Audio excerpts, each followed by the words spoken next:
Several years ago, on December 23rd, our family traveled across town in northern Cincinnati to look at some Christmas lights at a famous farm.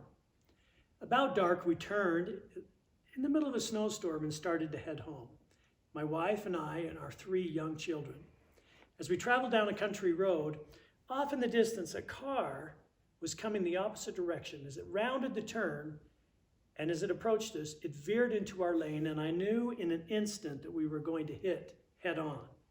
Now, I don't know if you've ever been in that situation, but you know, it seems like everything slows down to a crawl. And I had the instant thought that we were going to be seriously injured, especially our children in the back seat. Well, when we when the cars hit, the airbags deployed, all the glass shattered, we lurched way up in the air and slammed to the ground, and for a moment, everything was silent. Then my 6-year-old daughter in the back seat started to scream. Well, I was knocked silly. I couldn't get my wits about me, but my wife got out of her safety seatbelt and went back to help our daughter. What I didn't hear was our 7-month-old baby, Mary. She was completely silent. And the thought of that brought me to my senses.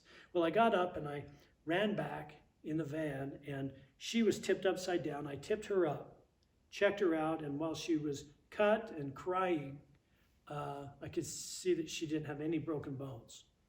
But our 4-year-old son was in bad shape, so my wife told me to go get help.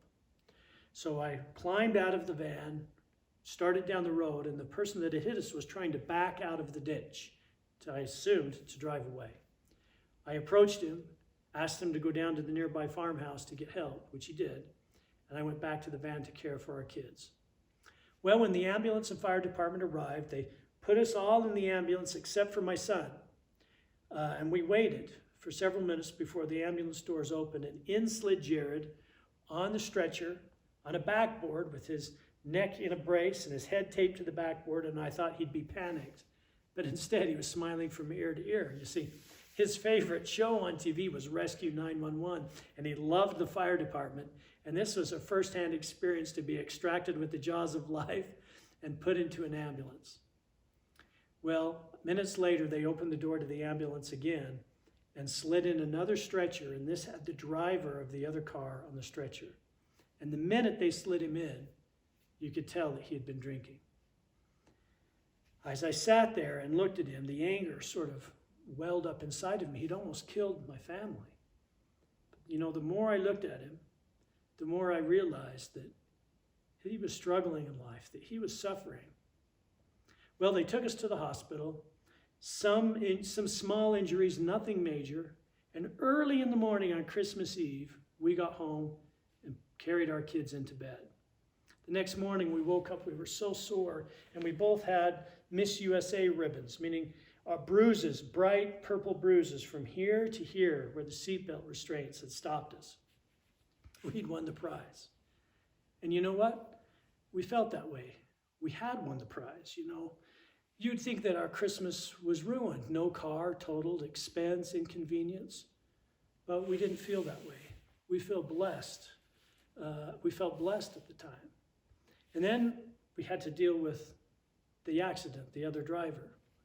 That Christmas, we had the impression to just let it go, to let him be.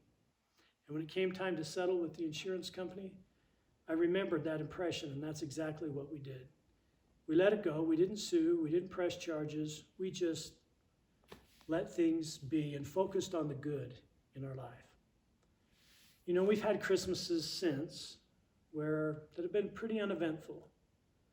But that Christmas in Cincinnati had more of an impact on us than any other, to be thankful for what we have. You know, in ancient Israel, the Lord told the farmers to leave the edges of their field unharvested, the margins of the field, so that the poor could come to the margins and find food. And he commanded us to live in the margins. That Christmas, we both helped someone who lived in the margins, and we found ourselves in the margins as well. And I think that's why that Christmas had such an impact on us, because it was Jesus Christ who was both born in the margins and lived in the margins and died in the margins. He kind of wants us to know what it's like to be there in the margins, to help others in the margins. We felt so blessed at that time, and I have felt blessed ever since. I've learned so many good lessons, you know. Since I forgave and had the impression to forgive that driver, I've been able to forgive others throughout my life so much easier, because if I can forgive him, I can forgive about anyone, right? That's the power of Christmas. Christmas gives us the ability to remember, to love, to give, to forgive, to care for others, and to think a little bit less about ourselves. I am so grateful for Christmas, so grateful for Jesus Christ, and so grateful for the lessons that I've learned in life from him.